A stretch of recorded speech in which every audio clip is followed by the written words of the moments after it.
నమస్కారం, నా పేరు నాగరాజు, బహుజన చైతన్య వేదిక రాష్ట్ర ఉపాధ్యక్షుడిని.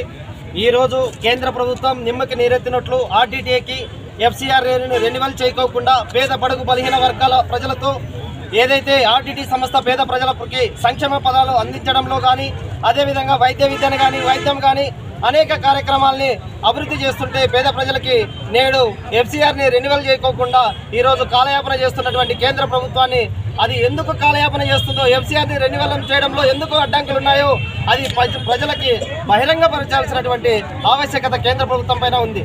ఏదైనా ప్రపంచంలోని నలుమూలలో ఎక్కడైనా చిన్న సంఘటన జరిగితే సోషల్ మీడియా ద్వారా మీ దృష్టికి వచ్చి వెంటనే దానిపైన చర్యలకి ఉపక్రమించేటువంటి మీరు ఈరోజు ఇంత భారీ ఎత్తమైన ఉద్యమాలు జరుగుతుంటే రాయలసీమ ప్రాంతంలో మీరెందుకు కేంద్ర ప్రభుత్వం నిమ్మకు నీరెత్తినట్లుందని ఈ సందర్భంగా మిమ్మల్ని ప్రశ్నిస్తున్నా. ఇప్పటికైనా సమయం మించిపోలేదు. దయచేసి కేంద్ర రాష్ట్ర ప్రభుత్వాలు ఆర్టీటీకి ఎఫ్సీఆర్ రెన్యువల్ చేయాలి. అందులో ఏదైనా అడ్డంకులు ఉంటే అది బహిరంగంగా ప్రజలకు తెలియజేయాలి.